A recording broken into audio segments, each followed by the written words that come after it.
Now we're going to prepare our pineapple tomato skewers. First, we're going to make a simple marinade. Some canola oil, about a half a cup. A little bit of mirin for sweetness.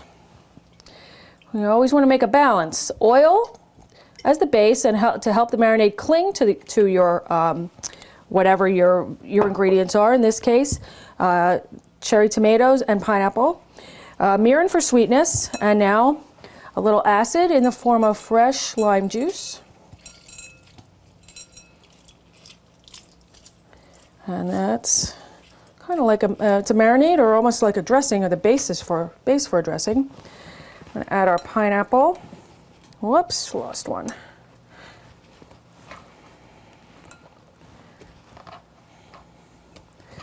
And then our cherry tomatoes. I'm just going to toss those around, and I'm going to make a couple of skewers, alternating. Pineapple.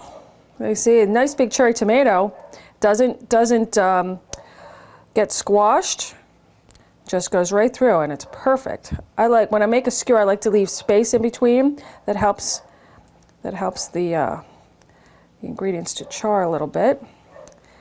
And then another tomato.